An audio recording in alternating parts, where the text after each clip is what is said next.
From a partly sunny Autzen Stadium in Eugene, it is time to start the football season. This afternoon, the Portland State Vikings from Division II take on the University of Oregon Ducks. Take a look at the twin receivers for Portland State. Near side is Larry Austin. And we are just about set and ready to go. Breeze of, I would guess, 15 to 20 miles an hour from the southwest. Partly cloudy skies, but it's been sunshine here the last hour or so. Just a perfect day to kick off the football season.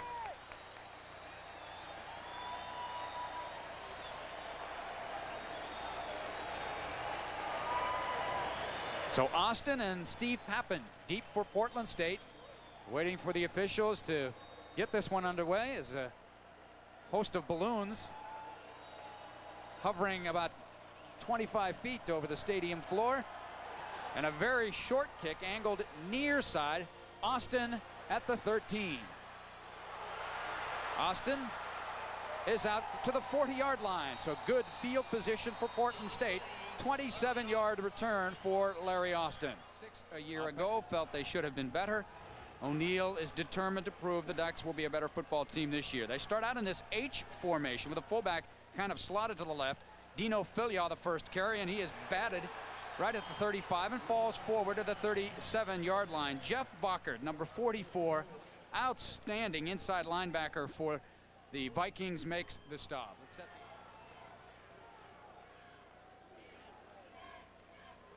This is Marcel Stewart, a transfer.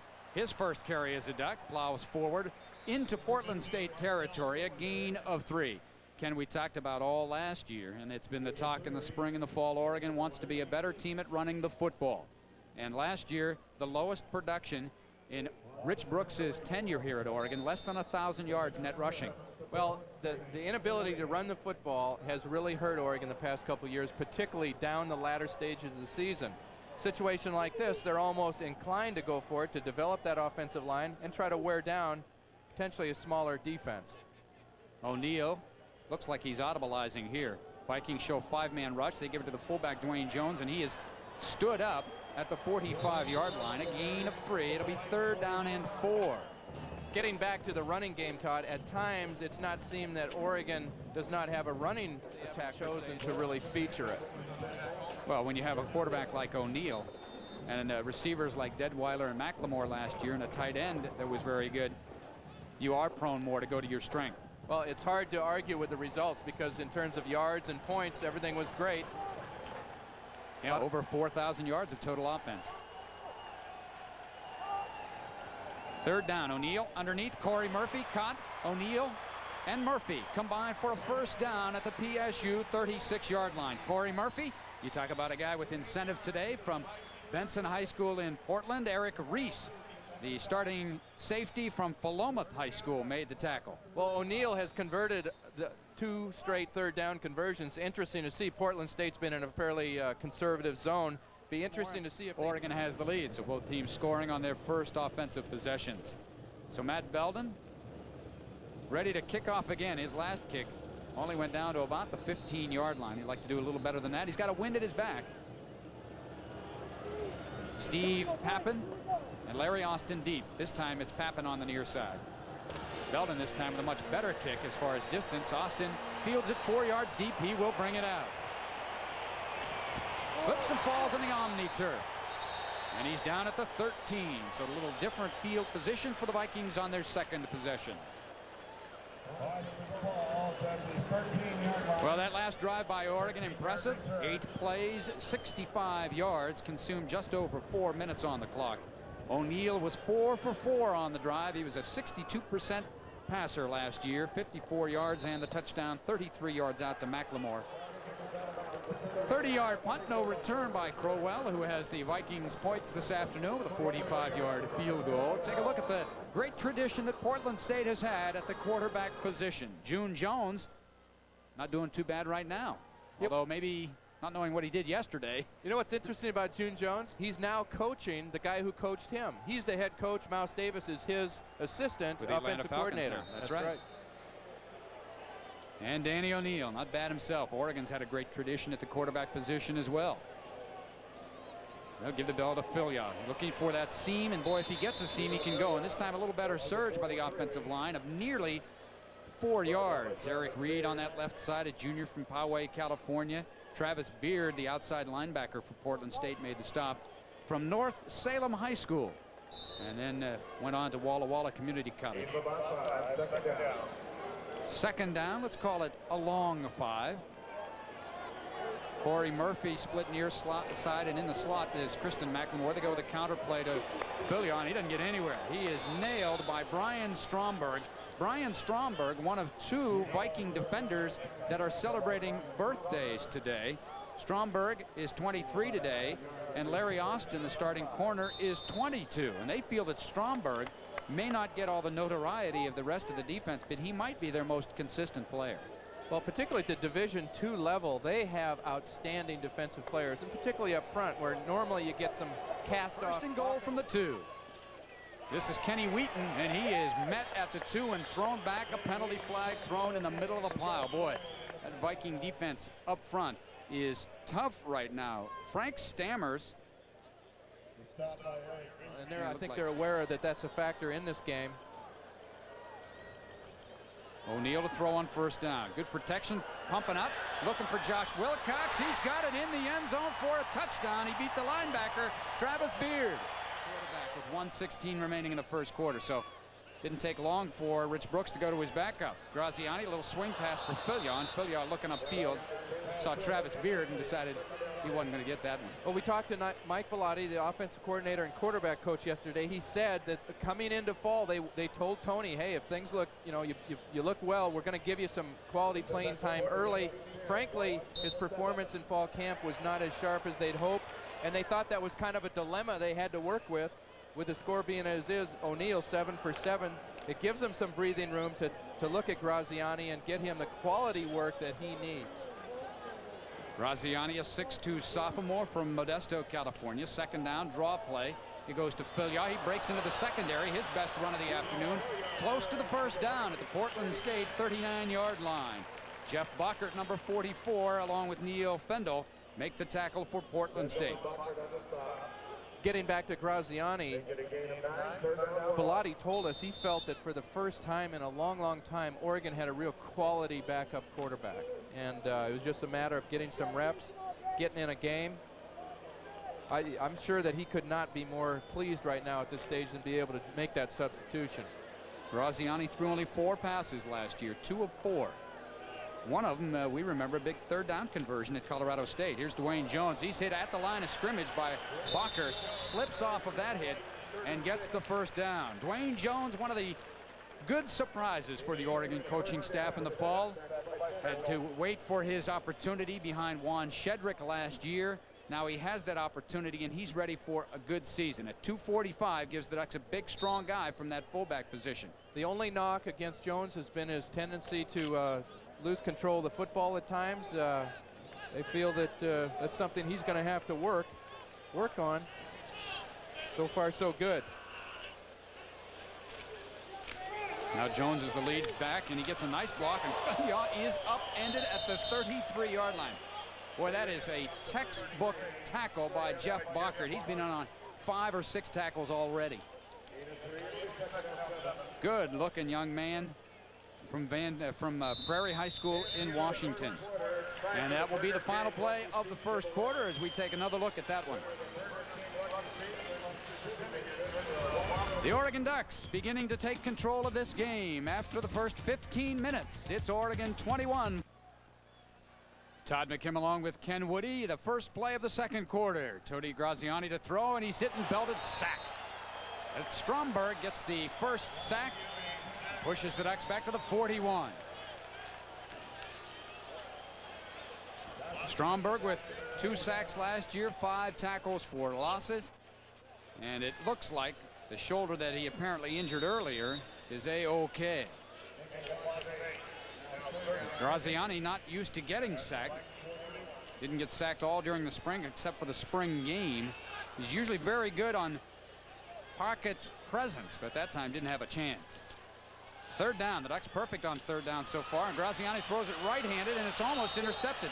It hit the back of big Steve Harden, the right tackle, and Graziani showing a little ambidextrous move there.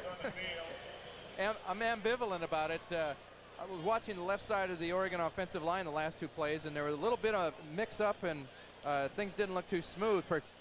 However, you're going to see that the pressure's coming from inside. There's a situation where a sophomore is trying to make something happen. I think down. And there again, the ball hit an ineligible receiver, so it brings a fumble. So I'm sure Mike Vellotti would say, hey, look, there's nothing there. Throw it up and above those guys, out of bounds, so no one can pick it off. His problem was, as a left-handed quarterback, he felt that pressure from his left hand. But you're right, that's a dangerous play. But it's a learning experience, and this is exactly what they wanted to do with Graziani. Get him in a game situation where he could learn under fire. It's a lot easier to learn when it's 21-3 and you're ahead than if you're behind 21-3. I would imagine, though, we would see O'Neal on the next series. Wouldn't surprise me at all, because you don't want to lose, you know, your continuity and focus in the second quarter. Might depend on field position too, Todd. So now Matt Belden will punt it away for the first time in his Oregon career. Belden averaged 47.8 yards a punt last year in high school. He's a two-stepper. This one's a wobbler off the side of his foot, so he's learning the hard way too. Bounces it inside the 25, the 20 consecutive possessions in the first quarter. This is Graziani's second offensive possession. Tailback remains Filya. He tries to bounce it outside, and no way. Jason Heffley, this guy is a fired-up football player. Aggressive, tough, emotional. They really like him as a leader. Well, and the Ducks had something inside. Pulu Malapai, I think that the Gary Campbell, the running back coach, would have hoped Filya had stayed inside his block. He ended up bouncing it outside, and there was nothing there. Blake Spence in as a tight end right now. Dameron Ricketts at wide receiver. Seeing a little bit of shuffling up front for Oregon as well. Tassi Malapai in at right guard. Vikings showing blitz. Now Wilcox. He wants to go in motion awful bad, doesn't he? But they stay there. He gets a good block. Filya bounces through a crease over the 40 to the 42-yard line. Gain of 8.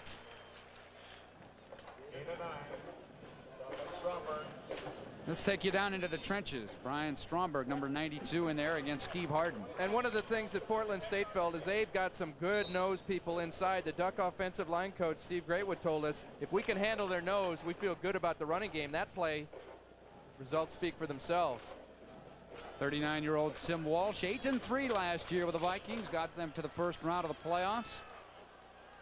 That 8-3 mark, based on his 1 year of tenure, is the best winning percentage for a coach in Portland State history.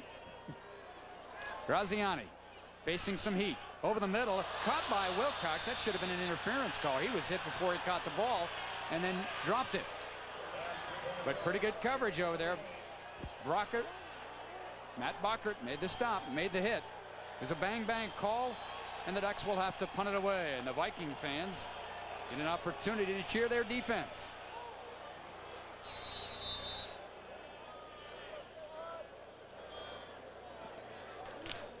So Belden to boot it away. This time into a bit of a breeze. Josh, the son of Dave Wilcox, one of the outstanding outside linebackers to ever play the football NFL. Till Lawrence Taylor got there. Here comes the rush. Belden, low end over ender. Fielded. This is Hunden to the outside. And we have a penalty flag. He's down at the 32-yard line. Dante. Let's see if Barry was down when the ball came loose. He got a good bounce if he wants to receive it, but that's dangerous. You're running the wrong way.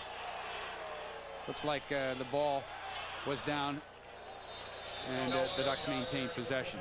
First play from scrimmage. O'Neal back in at quarterback with a first-team offense, and we have a penalty. Well, and the referees are pointing at an Oregon offensive lineman. Holding, offense, half the distance, repeat first down. So imagine the Vikings would take this penalty here and move the Ducks back inside the 10. And this is just what you don't want as the Oregon offensive coach. I mean, you had your early explosion. Things have been kind of going back and forth. You get your first unit guy in there now. In the first play, you get a holding penalty, and you're down around your 10-yard line. And now Graziani is back in. Well, now they're really putting Graziani in a position where he has to be careful, but yet make plays as well. And he has most of the first unit offense in there with him. You know, sometimes that works to a quarterback's disadvantage. You put a second-team quarterback in there with the second-team line, and there's, you know, twice as many things to worry about. Quick pattern. Corey Murphy breaks away from the initial containment. He's out close to the 20-yard line, where he is bumped out of bounds by Bachert again, along with Travis Beard. Those two guys very busy this afternoon for the Viking defense. Well, and that pass completion there did a lot for Tony Graziani, did a lot for Mike Bellotti. It's going to do a lot for Danny O'Neal. He's sitting there saying, hey, here's a guy. They've got confidence throwing in off the goal line. He's doing a pretty good job. It's going to maintain some the competitive juices with O'Neal. I think for the first time in a long time, he's going to have to play sharp to stay in there all season long. Give it to Fillion. He is not going to get the first down. In fact, may have lost a half a yard on the play.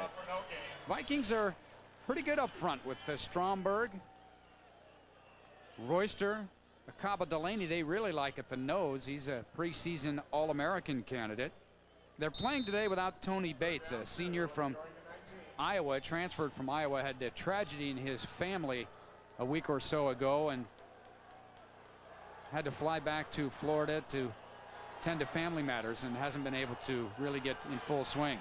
Graziani on third down to Corey Murphy, and he gets inside John Gentry and picks up the first down, a gain of 5 yards. So Graziani, a couple of hitch patterns to Corey Murphy to pick up the first down after the penalty. And as you see Murphy there, the Ducks have got great receivers for the quick passing game. A quick high percentage pass, you're putting it in the hands of somebody who can not only catch it, but after the catch, juke somebody, you break a tackle, they can go all the way. See the Ducks 75% on third down attempts.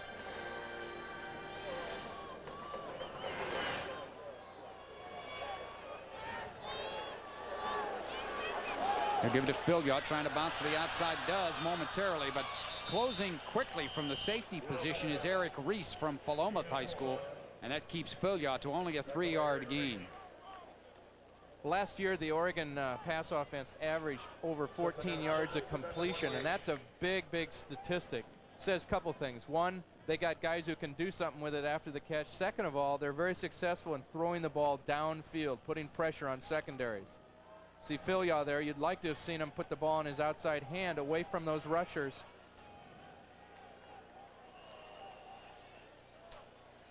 Graziani to throw. Pretty good protection. The out pattern is underthrown, intended for Murphy. Reese and Gentry covering for Portland State.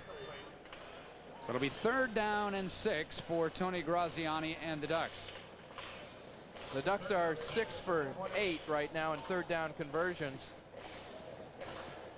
About twice the third down conversion rate they had last season, which for as successful as the pass offense was, it was kind of on the low side. Marcel Stewart checks in replace of Dino Filliot, tailback. So the Ducks will go with the normal set, although they'll split the 2 wide receivers to the top of the screen.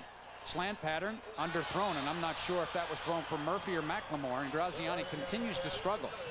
Has not been sharp this fall after a very good spring, and so Oregon is forced to punt it away.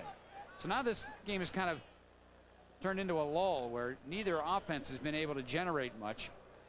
Well, on the positive side there, the Ducks came back from a holding penalty and got a first down. That was a nice little accomplishment. But right now the game is kind of stabilized, and Ducks will be punting against the wind. The kicking game has not been real sharp for either team so far.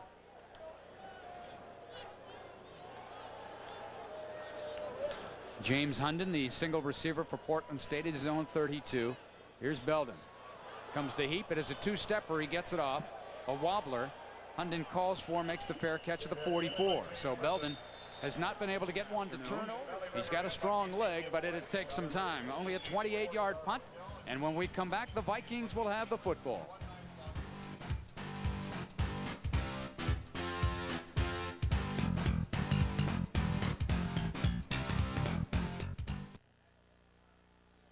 Vikings football, 5.5 to play in the second quarter. Allen throws the out pattern, caught by Hunden in front of Herman O'Berry, a gain of almost 8. You asked me what I thought of Allen on that play there. He stepped back and really threw the ball with some authority to the wide side of the field. By far one of the most direct and I guess I would call it a confident pass. He threw that ball with some mustard on it. Timing pattern with Hunden. Big receiver at 6'3". Averaged almost 29 yards a reception. That's incredible. That is unbelievable. Number 1 mark amongst the junior colleges. It's almost as good as your mark back in Pennsylvania in high school, Todd. That was punting. Short yardage situation, but the Vikings may have taken a little bit too much time. You see some experience there. Kyle Croston called timeout as a wide receiver. Charge timeout against the offense. I think he saw that they were in the wrong formation, improper. Didn't look like they had enough people on the line of scrimmage, and he called timeout there. So timeout Portland State. They will have 2 remaining. We will take a timeout as well.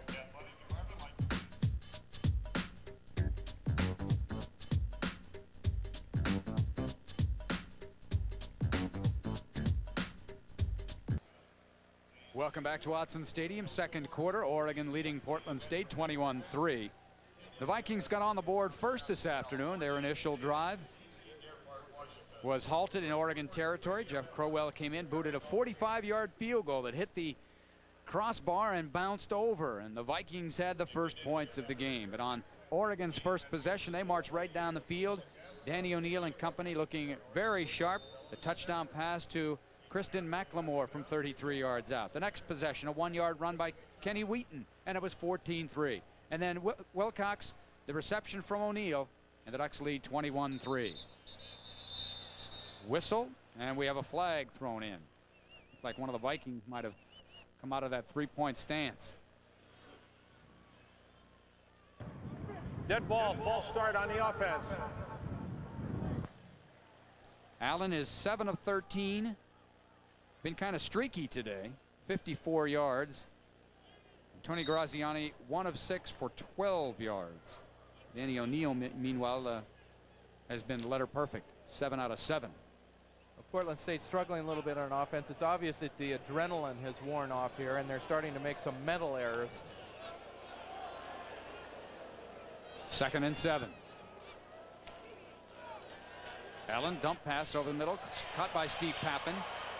And he slips and falls as Alex Molden was about to hit him. We had rain this morning, although for this OmniTurf, they need to water the field before play anyway. So the rain actually, yeah, the turf's no wetter than it would have been had they come out there and with the done sprinklers. the usual sprinkler thing. Last situation, a quick dump pass over the middle, and the one difference I think between Division I and Division II teams is the pursuit of defense. There is so much speed on defense. Clearly, Oregon secondary is showing that. Portland State is 0 for 5 in 3rd down conversion so far. 3rd and 2 here. Allen to throw, and this ball is, oh, what a tremendous catch by the tight end Bob Gitson. Bob Gitcham, a great one-headed catch, and a Viking first down. Wow. And he needed all of that 6'6" frame. That was a tremendous play. That's why Bob is touted as a preseason All-American. Reverting back to a conversation we had Nick Aliotti, the defensive coach, he said, I want to see Chad Cota cover their tight end. He may not make the play, but he's going to be right there. And as you see Cota trying to catch up to Gritsom, that is a tremendous catch. You won't see much better than that. No, you will not. The gain of 24, and the Vikings back in Oregon territory for the 2nd time this afternoon. First 3rd down conversion, 1 for 6 so far. Allen on a half roll. He's got Croston, first down inside the 10. Dante Lewis made the stop, but Kyle Croston, a young man who attended Oregon, was a quarterback, then a safety. He really looked forward to coming back and playing today here at Autzen Stadium. Well, there are a lot of people here with mixed emotions right now. I imagine, knowing Kyle as I do, I feel glad that he's out there playing football. On the other hand, catching a first down, getting into scoring territory against Oregon, not quite so happy about that. Good kid. Just a real solid good kid. and hope he gets an opportunity to play a lot for the Vikings here in his senior year. It's 1st and goal from just inside the 10-yard line. Long count. They fake the counter. Here comes Allen on a pitch. No, he keeps it, and he's got some daylight wrapped up from behind. Boy, excellent ball fake there by Kyle Allen, and he's down to the Oregon 3 where he's wrapped up by Troy Bailey. Well, this is what Kyle Allen can do and gives Portland State. A guy that can run the football. Great fake that he put on Mark Schmidt. And your blood pressure goes up as a coach as the ball comes up and over the helmet. You saw O'Neal try to do that. Similar, got a fumble earlier on, but great athletic ability there. We all knew that. As Neil Zambucas shared with us, hey, this guy on the run can create some real damage. Double tight end for the Vikings. They'll give it to Derek Holmes. He tries the right side. Forget it. Good night. Chad Cota put the helmet on his chest and just buried him. That's how you play strong safety. Good night. That's a good way to describe that. Watch this hit, folks, on the left side Oregon's defense. Pow. Got some help from Rich Rule. Now it's 3rd and goal from the 4. And this is I'll tell you, you don't want them to be in this situation a lot, but it's nice to see your defense get a chance to be tested early. See what they're made of. Look for Hunden or Matt James here. Hunden with that size, and James a real good hands man. A little crossing pattern. There's James, touchdown. The Ducks didn't cover the crossing pattern. A little pick down at the goal line, and Matt James with a Portland State touchdown. And that's just a basic play that as a secondary you've got to be able to cover. You can't give a 3-yard cushion down at the goal line. It's the very same play that SC victimized Oregon a couple years ago down here with a little crossing pattern. And yes, as you mentioned, that's a very basic play, and there's going to be a lot of other teams down the road run that same thing. The Ducks are going to hold in there. They're going to have to do a better job of defending, anticipating that play and defending it. Well, Matt James got caught up in the celebration, but he forgot that he's the holder as well, so he's got to come back out onto the field and take the gloves off. Well, give the Vikings real credit because they could have had their heads down. They've come back and made this a contest. Credit the great catch by their tight end. This one's going to be blocking. You can return this, and a good, smart play by the Portland State man right there. Don't pick that thing up. Just fall on it and end the play. And you can see Tim Walsh is not a happy camper. That one was blocked right up the middle.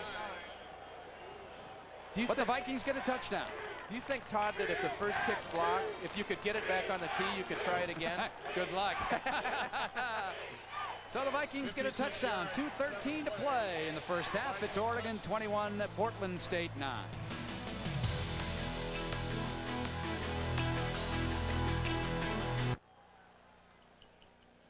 Well, the Vikings back in this one, trailing 21-9 as they march down the field. And in all reality, that drive was made by the tremendous catch by Bob Gitschem. He made that super one-handed grab to keep the drive alive.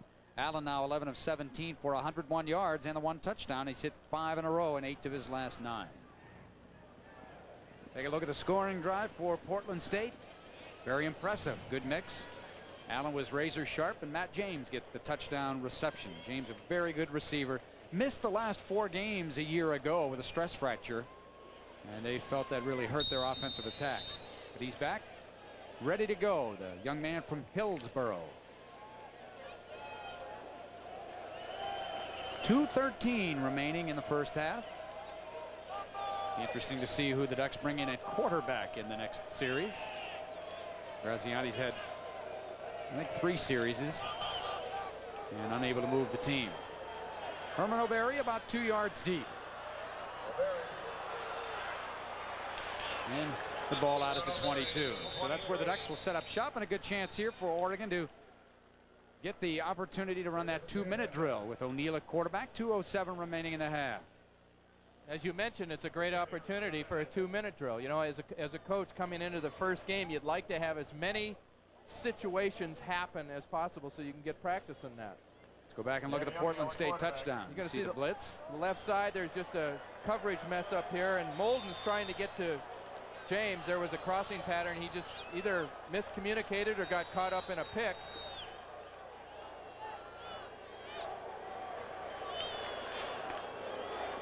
Here's O'Neal. The blitz is on. Dump pass for Filia, incomplete.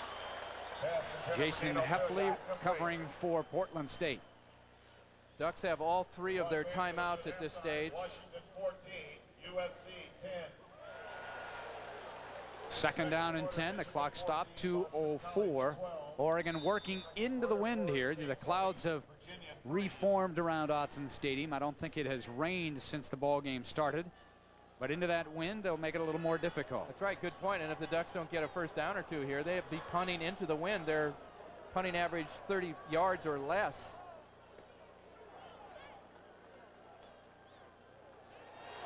Here comes the screen. This is well set up, and then they didn't have the right communication. Believe me, folks, that might have been a touchdown. That's how far they had sucked into Portland State defense. And Filiak just couldn't get away from the offensive line. Well, inadvertently, number 76, Willie Rife, trying to get out of the way, tripped up Filia. Of course, in a situation like this, he wants to avoid the ball hitting him. That could be a penalty. You see Reif slipping his block on the right side. He's going to come back here, and that, his left foot makes the tackle. There's a lot of running room out to the left side here. And with Filia's speed, there aren't many guys that would have caught him. But now Portland State wisely takes us a timeout. 1:47 to go in the half. And they're down only 21-9. So Oregon offensively, razor sharp in the first quarter, went with the second team quarterback and some of the other positions and haven't been able to do anything. You look at the total yards in the second quarter, dominated by Portland State after the Ducks had about 150 total yards in the first quarter. You sense, you look back and say what if and that, but the first responsibility is to win the football game. The second one is to play your troops. And the Ducks, in trying to do both simultaneously, maybe have given Portland State a window of opportunity. They may have. Looking ahead here, if the Ducks fail to convert on third down, they have done so 6 out of 9 so far, but they'll be punting into the wind. The last punt rush, Portland State put a lot of pressure on the punter, came very close. It's third down and about 12. O'Neal, the out pattern for McLemore, and this ball is incomplete. Defending Eric Reese. That ball underthrown and I believe affected by the wind. So now the clock is stopped with 1:40. And Portland State will get the football with the wind at its back. Not a good offensive series by Oregon. Not good timing there on the screen pass on second down. And O'Neal now with his first couple of incompletions of the game. Well, this is the first third down that O'Neal has failed to convert. They don't have face guarding in college football, or that would have been a classic textbook example of it. Reese made no attempt at the ball. And I would expect Portland State to come after this punt. So the freshman, Matt Belden, tested right here, deep in his own territory. They're going to set up the return. It's another wobbling kick that gets a good bounce, and Hunden has to watch it roll. The bounce adds another 17 yards to the 10 yards. And the Ducks will have the football inside the 20-yard line. That's a big turnabout. Portland State 21-9 going in is in control. But you could see that coming, Todd. There were really only 3 guys in coverage. Everyone else was out of position or blocked. And had a punt been kicked long enough earlier, O'Barry might have been able to do that earlier in the contest. You saw his great speed, though, going from one sideline to the other to pick up the wedge. So it's first and goal for Oregon. The ball marked at the 9-yard line. O'Neal already has 2 touchdown passes this afternoon, one to McLemore and one to Josh Wilcox. And if I were the Ducks right now, I would run the same pattern Portland State ran against me earlier. There's a little bit of a mismatch out here. The safety, number 22, on McLemore. Right side, nothing doing. Oregon has 1 remaining timeout. A little surprised they used it there, but after that running play, it takes a while to unpile everybody. John Gentry, the left corner, made the stop for Portland State. So it'll be second down and goal from the 9. At halftime, we'll get you all up to date with the statistics, have the first half highlights, talk about the second half. Oregon in control most of the way this afternoon. Vikings scoring first on a field goal, but then Oregon with 3 straight touchdowns to establish control. The Vikings, though, have gotten back into it with a touchdown here in the second quarter. Now Oregon knocking on the door. Dino Filya, 14 carries today, 41 yards. Ricky Whittle, the fractured thumb in the final preseason scrimmage. He has a cast on the thumb, and as soon as the adhesions heal, he may be able to come back.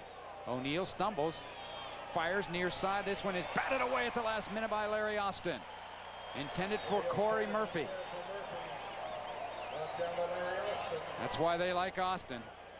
He's third-team All-American last year, and he was actually the Ducks are lucky he didn't pick it and go the distance here.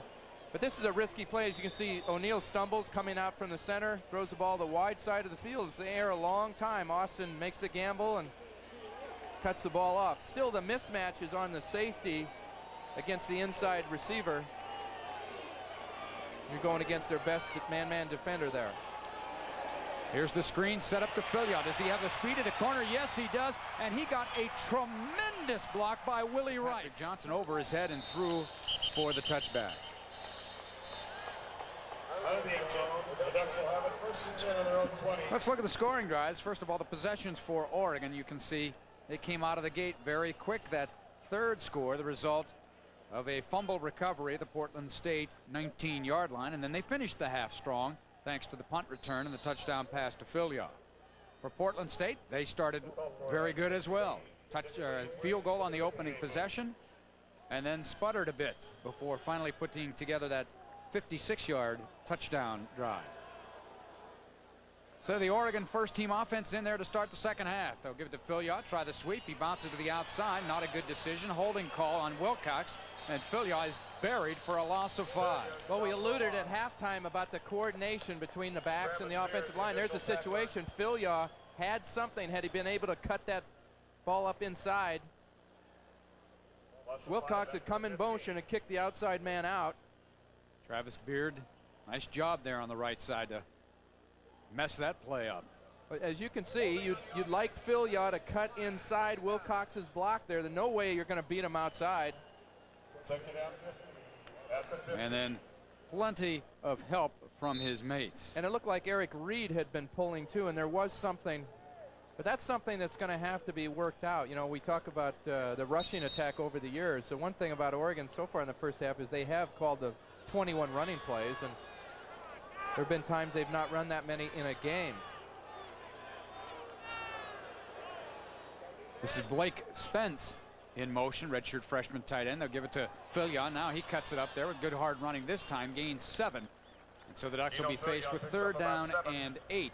Once again, Travis Beard. Boy, he has been in on a lot of plays. They say he's a big play kind of a guy. Had a severe knee injury and has rehabilitated that, and is playing well this afternoon. Back in for Portland State comes Akaba Delaney, number 99. He'll be the anchor in the middle, and the man we talked about, Beard, will come out in this probable passing situation.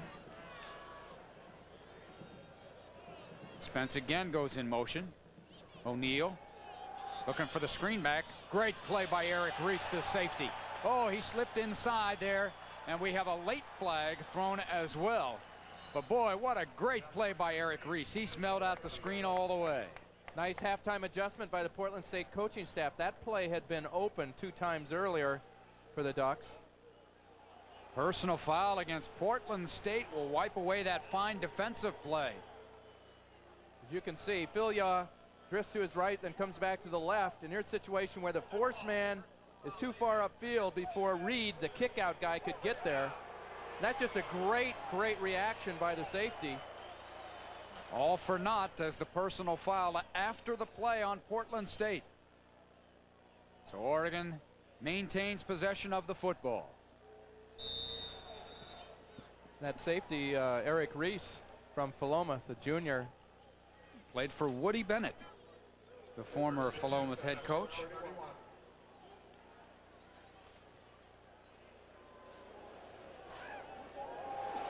O'Neal in the pocket. McLemore incomplete. Good pressure this time as once again it's Brian Stromberg applying the heat, putting a good lick on O'Neal. You know, O'Neal, sorry, Ken, excuse me, and I do want to mention O'Neal, for all that has been said about him statistically, the one statistic that might be as important as anybody else or anything else is that he has started the last 24 games. He's been very durable after a period of which you never knew who was going to play quarterback for the Ducks. One thing is, we're not going to be able to see it, but O'Neal did a nice job of stepping up there. Years past, we've seen him get a little bit confused and start running around. That's an area of the game that he has really improved on. Seeing total yards right up there. O'Neal again eludes pressure. He needs to get down, and he's belted down after a gain of 7. O'Neal scrambling out of the pocket, but he took a big hit over there by Ken Harrison. Well, up front right now, the Ducks don't look too impressive. They're tried a couple of running plays, nothing there. Their pass protection, they've been doing some play action things here. O'Neal's been running for his life. Good outside pressure there, and O'Neal showing what athlete he is. Wow, Ken Harrison, young man from Walla Walla Community College, got a big hit. Quick out pattern to Murphy. Did he catch it? Did he get his hands underneath? They say yes, and he has the first down. The Portland State coaching staff trying to lobby for the incompletion, but to no avail. And Murphy, a good job of getting down and catching that one. Have you noticed those coaching shirts that the Portland State coaches have? Yes, half of them looks like referees. You know, the left side of their shirt is vertical stripes. The right sleeve, I like those though. Nice, I like that. I think it's an optometrist nightmare. Obviously, only half the design got to the factory. There's some power running inside by Dino Filias. The Ducks try to soften up the belly there. Eric Reese along with Marcus Royster for Portland State. Marcus Royster's twin brother, Mazio Royster, played for USC and then with the Tampa Bay Buccaneers in the NFL. Dino hit it up inside real nice there. 5 yards, good surge by the interior of the line. Frankly, I have felt there have been some times when had he been more inclined to turn it inside, there have been some seams there. Filion now the cutback, trying to get the Jets going. And he puts his head down a little bit short of the first down and a late flag. 2 flags down on the play. Larry Austin and Eric Reese converged to double team on Filion. The opening possession of the third quarter. Face mask infraction against Portland State, and that will give Oregon a first down. Oregon leading 28-9. O'Neal pass. Reads the defense out to Filion on the flat. 35-30. Breaks a tackle. 25 down to the 22-yard line. Good effort by Dino Filion. Just a little swing pattern, and Filion doing it on his own. Nice job by O'Neal there of waiting for Filion to clear the defender. That's a play earlier they had attempted, and Filion had dropped the ball. Quick little way of getting the ball outside. Nice touch on the football, too. Very nice. O'Neal playing with so much confidence. And Filion still learning. You have to remember that he did not play a whole lot at Taft Junior College and didn't play that much last year.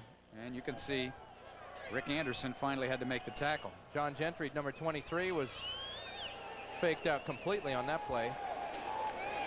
O'Neal over the middle, and he overthrows Josh Wilcox. Vernon Mitchell, one of those in the coverage for Portland State, along with Sammy Burrows. They like Sammy Burrows, a former safety, and he comes in with pretty good credentials, having been recruited by the likes of California and also Arizona State. So a good athlete, a transfer from Mount San Antonio Junior College. Second down and 10 for Oregon. Go back to the eye. This is Kenny Wheaton to the outside, and great play over there by Burrows, and now you can see why they like him. Not only took on the blocker, but made the stop. One thing about young running backs who have great speed, they have a tendency to rely on that speed and oftentimes take the ball outside when they should try to head it up inside. Again, another situation, they may not go for a touchdown turning it inside, but they're getting caught running sideways. So Wheaton stays in. Dwayne Jones, the fullback. Split near side, Murphy and McLemore. Here's O'Neal. Nobody open. Now he'll scramble. And he'll just take it out of bounds and get as much as he can. Good play by O'Neal. He'll gain about 5 yards, and that'll set up a field goal attempt. And an opportunity here for Matt Belden in a game situation to try a field goal. He's been perfect on extra points today. I give Portland State's defense a lot of credit right now. They've given up a couple of plays so far, but they're jamming up the line of scrimmage. They put pretty good pressure on O'Neal and kept him contained. I think that had he been able to stop there and set his feet, he had a receiver back inside, but a lot easier to see from up here. Ryan Perry Smith will be the holder. Matt Belden to attempt the field goal. Snapper is Rob Williams.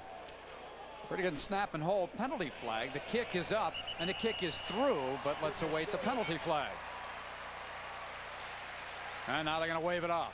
So that's a field goal for Matt Belden, his first. He's happy about that, and why not? He gets 3 more points for the Ducks. They extend their lead 31-9.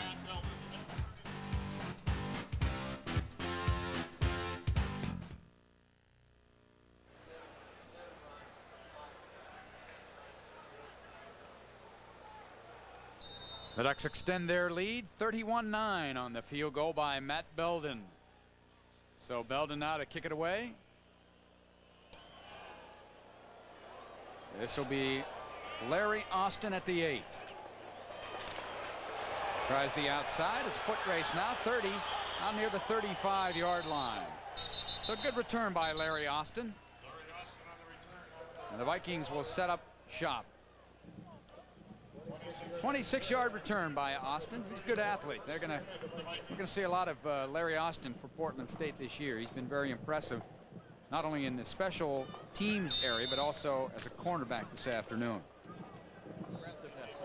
Get that unit fired up. O'Neal remains the quarterback. Pulo Malapai is the lone back. He comes out of the backfield. O'Neal far side. Wilcox has it. Gain of about 6. Ridden out of bounds over there once again by Sammy Burrows. He called his name 3 or 4 times here just in the 3rd quarter. Well, and here's the situation now. It's a short yardage situation where the Ducks look for play action possibly here. O'Neal right on the money. Good catch by Wilcox. I think the Ducks are in pretty good shape at tight end this year. Yeah, they have several good quality young tight ends. Wilcox, Matt Reinhardt injured, a redshirt freshman. Blake Spence, good hands. Out of the backfield, penalty flag, 2 of them. Marcel Stewart took his eyes off the football, getting his first Division I experience. Young 6-foot junior from Diablo Valley Junior College. Last year, he ran for 900 yards in a one-back offense. So the featured back there. And had a couple of big games, 172 yards versus West Valley, and then 189 yards and 2 touchdowns against the College of Sequoias. But today, he's getting his first Division I opportunity. Initially recruited by San Jose State. As you can see, Coach Brooks there a little bit disappointed with a holding call. You know, the offensive linemen are allowed to use their hands to push, to punch, that kind of thing. Every once in a while, as those defensive linemen, you know, crisscross and so on, it's very easy to get a hook on them. Well, they've waved off the penalty flag. That was nice of them. Yes. Ron Richmond are offsetting penalties, excuse me. So now they're giving on the draw to Stewart. Nice hole there, and he has the first down to the 24-yard line. So Marcel Stewart started training camp a little bit behind everybody else, and obviously things got a little more difficult when he had a bit of a hamstring problem early in camp. Rick Anderson made the tackle, but you know, a young man that's going to get some playing time as long as Ricky Whittle is on the sidelines. Let's take a look at Steve Harden, a big 324-pound All-American candidate. Considered one of the premier offensive tackles in college football there. His job was to seal the inside gap, and he did do just that. It's a lot easier to do at 300 pounds. There's the counter play. Get up the field, Stewart. He does. Puts his head forward, and now the Oregon offensive line beginning to take control of the line of scrimmage. Talking with Gary Campbell yesterday about Stewart. Stewart pulled his hamstring the first day of practice in a warm-up drill designed to stretch out the hamstring. I just stretched it too far. Marcus Royster and Jason Nye, the stop for Portland State. Now he'll come out of the ball game. I predict a fine career for Marcel as long as he can get past warm-ups. Kenny Wheaton back in at tailback. O'Neal to throw. Wheaton through his hands. Well, I think And Willie Reif and Jeff Bockert have words, and Bockert with a shove to Reif, who walks away. Wheaton's arm shrunk a little bit as the ball led him inside towards those two inside linebackers. Yeah, got the alligator arms. Yeah, and you know, it's a long season. It's 12 games. You got to live. He may want to go back to defense where they do the hitting. Ducks 1 for 3 in third down conversions so far this half. There's Wheaton trying to find a seam. He's got the first down on 3rd and 1. Well, that's something right there, 3rd and 1. And I know the Portland State's defense maybe not as big and physical as some of the other teams Oregon will face, but on 3rd and 1, you need to be able to run the ball to get the first down, and they did. Yeah, that's right. You need to know that you're going to do it. You need to have your opponents know you're going to be able to do it too. And who do you go behind? You go behind 324 Steve Harden and about 305 Willie Reif. So you're about 630 pounds of humanity. Much has been said about the inexperience of that offensive line, but I think there's a lot of talent there. Here's a little screen under with Dameron Ricketts. He gets inside the 5 and is upended there by, once again, Sammy Burrows. That's a play that Oregon has run for a number of years now with a lot of success. I remember Terry Obie running that play and having great success. It's an interesting play. All the linemen are running to the outside while the receiver comes across. It looks a little bit like your typical traffic intersection in Albuquerque. The green light is at all 4 stops. Yeah. It's a flashing green light. Should an ambulance parked nearby, right? Yeah, you shut your eyes and just run. Here's Filia looking to power it in. He's at the goal line and into the end zone for the touchdown, his 2nd of the day. Well, they powered it in from 5 yards out, and Oregon has tacked on another touchdown. Good, impressive drive by Oregon. And that may be the end of the activity for guys like O'Neal and Filia this afternoon. Well, Oregon really mixed it up on the run and the pass there. Getting a chance to bring those young running backs along, and you know, the offensive line, they need those repetitions too. So Matt Belden in to do it again.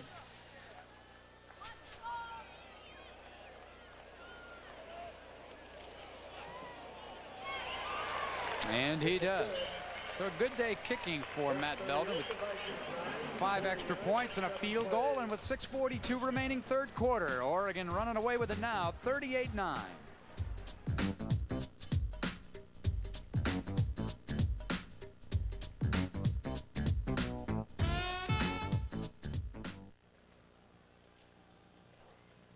Well, the Ducks have now scored here in the 3rd quarter on 2 possessions, a field goal and also a touchdown, and have extended this lead to 29 points. Well, big day for Matt Belden. He's gotten his first action at the Division I level, a true freshman.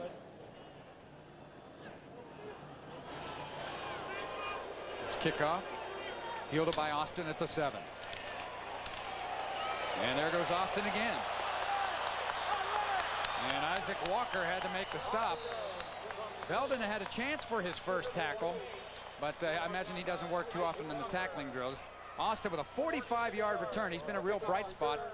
And well, the Vikings have done a good job setting up the wedge. Yeah, and the Ducks have made a couple of substitutions on their kickoff coverage, but on the left side, they've been losing contain. This time, the return man comes up inside, and again, the left side of the kickoff coverage, a little bit shaky. Belden, the kicker, you know, how many times did we see Tommy Thompson in that situation? That's right. Anybody we've seen. Remember, he had the 3 interceptions against Cal when he was guarding Sean Dawkins a couple of years ago. Here's Dameron Ricketts. Almost came down with it. Oh, he did come down with it, they say. The side judge gave him credit for the reception. You know, he did have his hands on it. I don't know about control. Great effort by Ricketts, though. He was covered like a blanket. Couple of number 3s going battle on the sideline. O'Neal puts it up there in a position where only the receiver is going to get a shot at it. And does he have it? Yeah, he does. He had the left foot in Yeah, bounds. he I mean, did. it's bang, bang, and you'd like to get those every week. 26-yard pass and reception. You got to get him at home. 2 spectacular plays in a row. Here's the reverse to Ricketts. He's got 1 man to beat. Good play by Ted Leach to hang in there. And we have a late flag again. This will be against Portland State for a personal foul. But Ricketts, he's got good speed, and now the Ducks trying to loosen up that PSU defense with a reverse. Well, our premier statistician, Ron Richmond, at halftime was mentioning that he would like to see the end around, and what a great time to call it. Pretty good blocking there. Ron, nice call. Ricketts does a nice job of turning it inside. A late hit by... It was Royster, I believe. Marcus Royster got into it with somebody over there. And we have a Portland State player injured. Well, you know, there have been some lulls in this game, but these last 3 plays, Ken, you've got the interception by O'Barry, the great catch by Ricketts, and now the reverse by Ricketts. And you mentioned at halftime big play capability, and I don't think it's any more evident than the last 3 plays we've seen. Well, we saw it in the spring game. You know, Oregon's got a lot of offensive weapons. I was a little mystified by the 9th place picking by the coaches. I kind of felt like there might be a little sandbagging going on. Oregon still has some questions to answer, but they really got some nice skilled people on the outside, and Rich Brooks is getting a chance right now to look at some of those young guys and see what they're capable of doing. It's Larry Austin being helped off to the sidelines. Running clock, 3rd quarter, 5-12 quarterback for Oregon as they take over at the 42-yard line. Go back to Kenny Wheaton. He cuts back into the middle. A good line surge gets him about 3. And now one senses, just looking at some of the extracurricular activity going on after plays, an immense amount of frustration. There's a lot of yakking and talking now that we didn't see in the 1st quarter. Jeff Buckert right there getting into it a bit with Dwayne Jones. Yeah, and you know, things are going against them. We identified on the last series the Portland State defense is losing a little bit of its cohesiveness and discipline. And you watch this. This is the kind of stuff that happens after the game. Bachworth looks like he's trying to break off the face mask. Graziani scurries out of bounds right at about the line of scrimmage. That's a great job on the replay there. Yeah, a lot of times. Good camera work. Well, it was such a good replay, we wanted to miss that 3-yard gain. 3rd down and 7 now for Oregon. 2.5 minutes remaining in a prolonged 3rd quarter. But I don't think Bachworth was saying, hey, nice run on that play.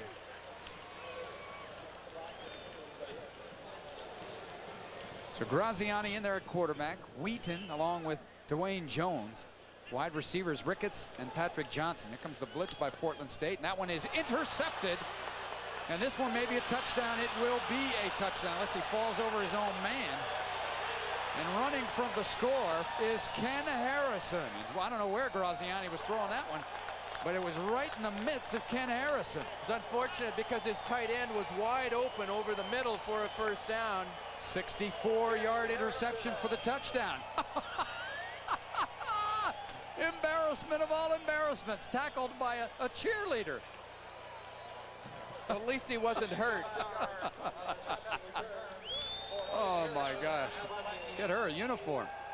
Well, poor guy.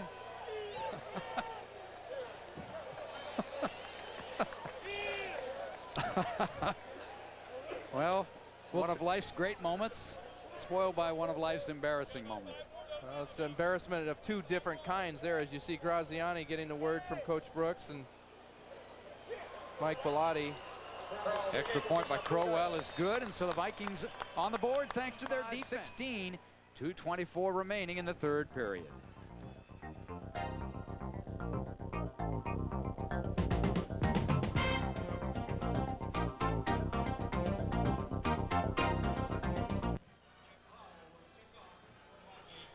Big moment for Ken Harrison, the transfer from Walla Walla Community College. Interception pick, 64 yards for the touchdown. The Vikings get their second 6-pointer of the afternoon.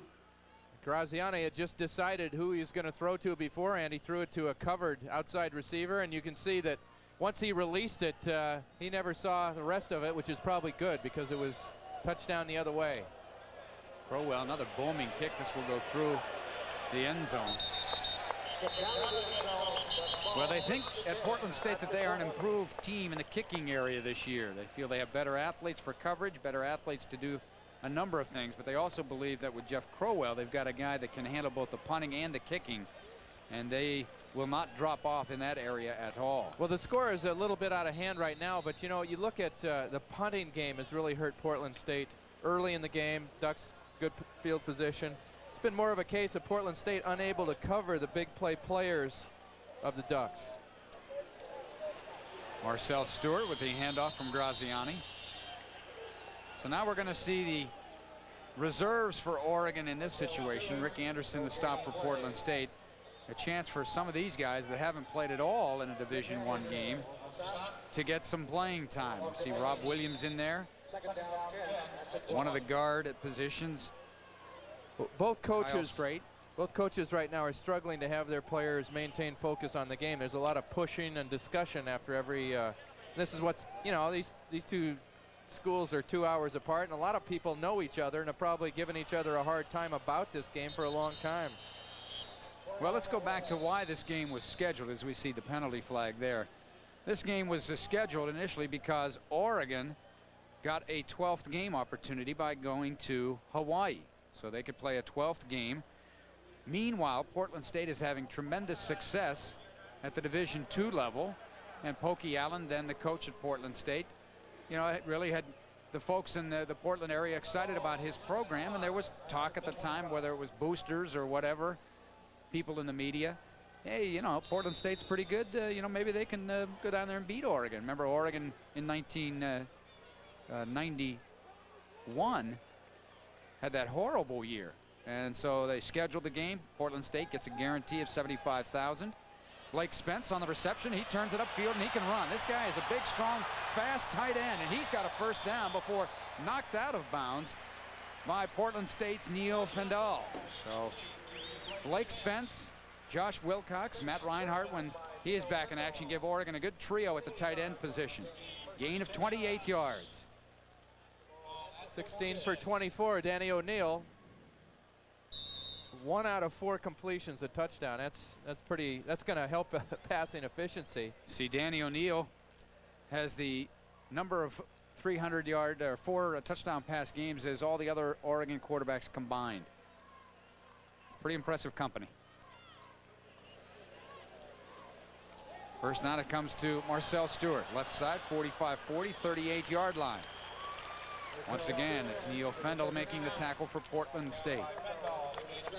Well, getting back to that, how the game came about, you know, Pokey in building his program did a lot of face-to-face work with the corporate world, and you know, frankly, Portland State at that stage really depended on that. They don't get a Rose Bowl share like the Ducks do and a lot of the other television revenues and so on. So it's been interesting to hear of the kind of bitter rivalry over the corporate dollar.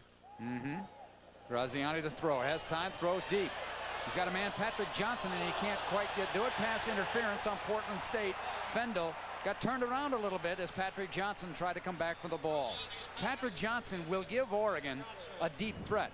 After all, when you run under 21 seconds for the 200 and 10-3 in the 100, you get people's attention. Well, it was interesting that he slowed down a little bit, and then the ball was in the air. He kind of took off again, and he caught the defender, number 6, Neil Fendall, by surprise.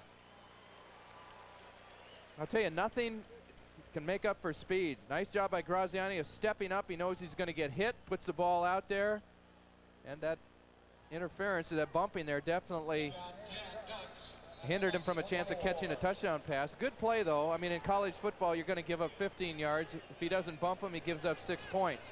Patrick Johnson from Redlands, California. Here's the handoff once again to Marcel Stewart.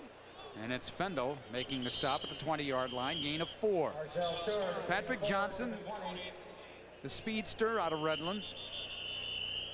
The coaches describe him, and you know, a lot of guys that run 10-3 are track guys that they convert into football players, but Mike Bellotti believes that Patrick Johnson is a football player who just happens to run 10-3.